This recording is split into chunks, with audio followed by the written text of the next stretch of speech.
옛날 옛적 프랑스의 한 작은 마을에 자크라는 이름의 가난한 농부가 살고 있었습니다. 자크는 그의 부인 마르셀린과 함께 평화로운 생활을 했지만 그들의 농작물은 매년 흉작이었고 그들은 가난의 굴레를 벗어나지 못했습니다. 어느 날 자크는 숲속 깊은 곳까지 나무를 하러 갔다가 길을 잃고 말았습니다.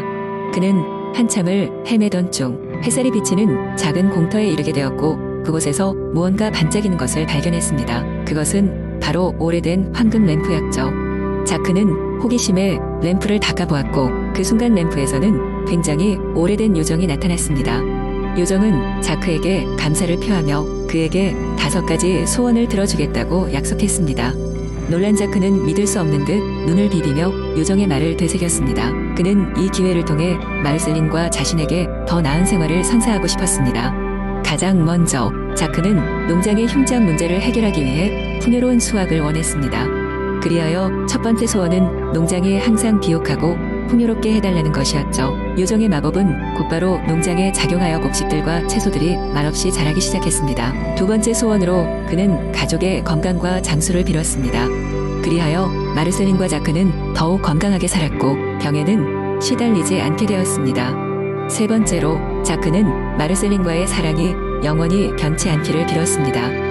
요정은 미소를 지으며 그들의 사랑을 더욱 굳건히 만들어 주었습니다. 넷째 소원으로 자크는 마을 사람들도 모두 행복하게 살 수 있도록 해달라고 요청했습니다. 순간 마을에는 기쁨과 행복이 넘쳐났고 사람들 사이에서는 전례 없는 화합이 이루어졌습니다.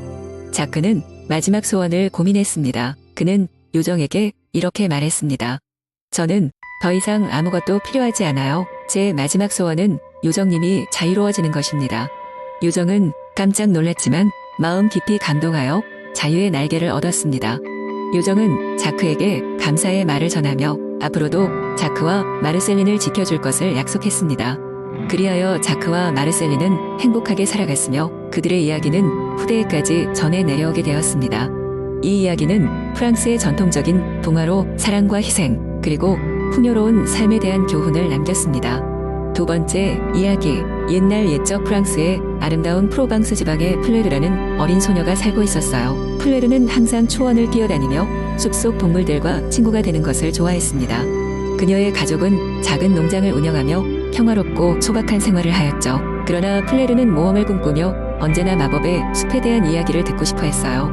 마을에서 가장 지혜로운 할머니 마담 플레르는 종종 저녁 무렵에 아이들을 모아 앉히고 전설 이야기를 들려주곤 했어요. 그녀의 이야기에 따르면 마법의 숲 안에는 소원을 들어주는 요정들이 살고 있고 그곳을 방문한 사람은 한 가지 소원을 이룰 수 있다고 했습니다. 다만 그 숲은 복잡하고 길을 잃기 쉬워 많은 이가 그곳을 찾아가다가 길을 잃고 돌아오지 못했다고 전해졌어요. 어느 날 플레르는 마법의 숲에 가겠다고 결심하게 되었어요. 그녀는 혼자서 모험을 떠나기로 결정하고 아침 일찍 일어나 거의 자고 있는 마을 사람들을 깨우지 않기로 하였죠.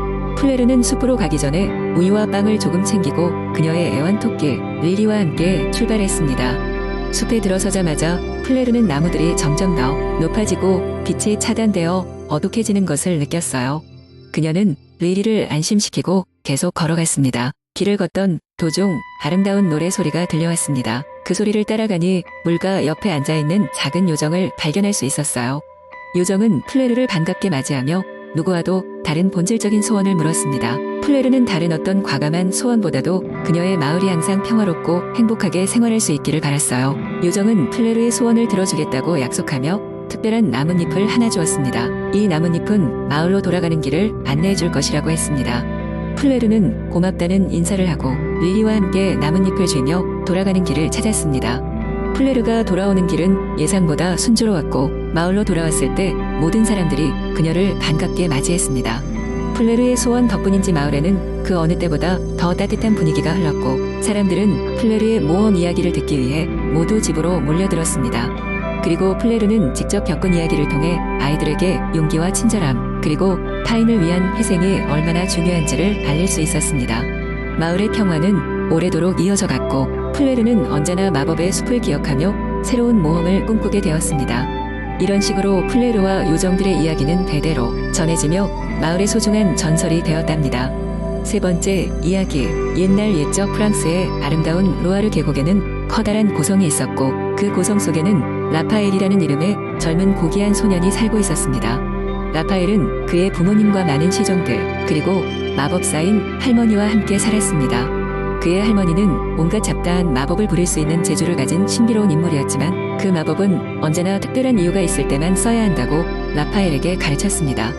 라파엘의 가장 친한 친구는 바로 성의 호숫가에 살고 있는 하얀 거위 마르셀리나였습니다. 마르셀리나는 단순히 거위가 아니라 특별한 지능과 마법 능력을 가지고 있었습니다. 그녀는 말을 할 수 있었고 마법을 사용하여 다양한 모습으로 변신할 수 있었습니다. 라파엘과 마르셀리나는 매일 호숫가에서 놀며 서로의 이야기를 나누곤 했습니다.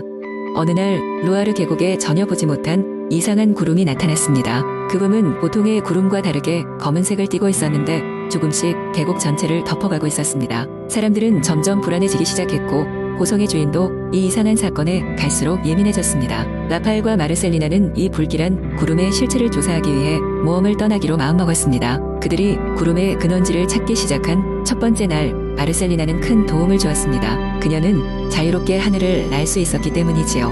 그녀는 하늘 높이 날아올라 구름의 범위와 확산 방향을 파악하고 라파엘에게 중요한 정보들을 전달했습니다. 그들은 결국 구름이 멀리 떨어진 어두운 숲에서 시작되었다는 것을 알게 되었습니다. 어두운 숲에 도착한 날, 라파엘과 마르셀리나는 그곳에서 고대 마법사였던 글로리안이 구름을 소환하고 있다는 사실을 발견했습니다.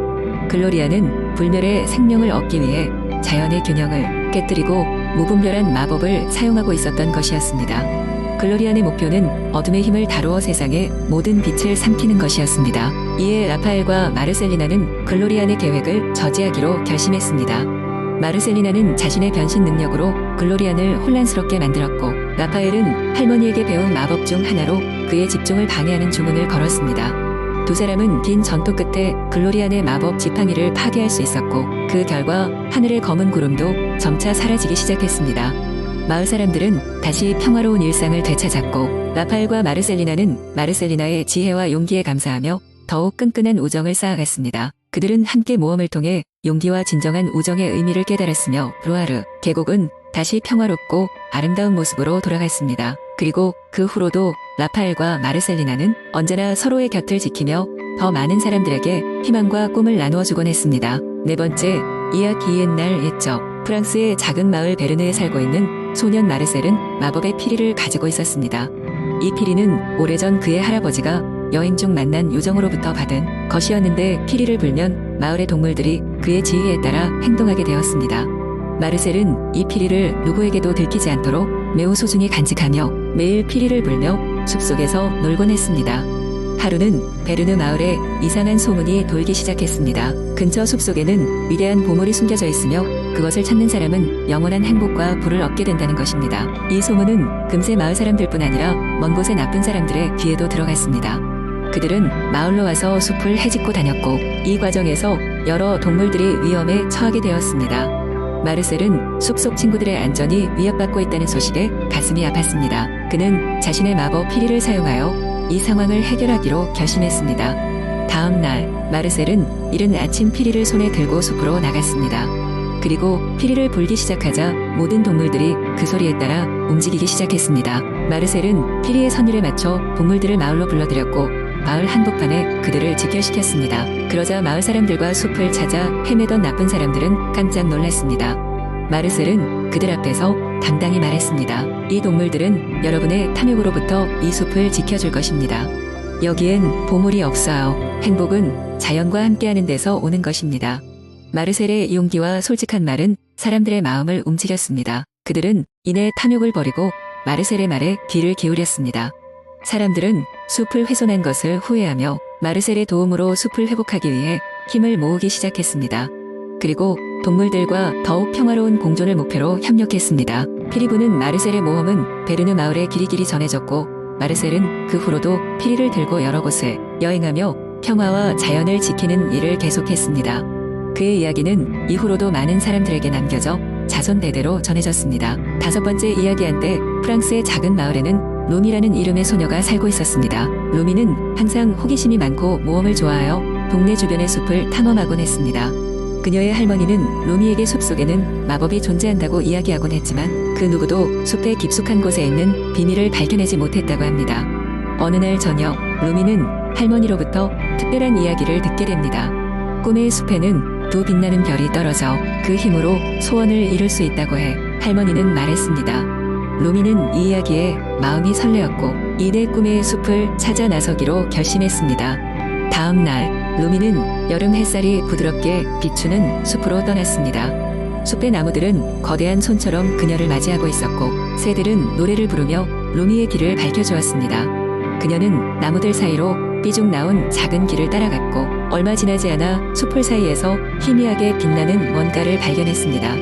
루미가 다가가자 그것은 두 개의 작은 별 모양의 물체로 화려한 금빛으로 반짝이고 있었습니다.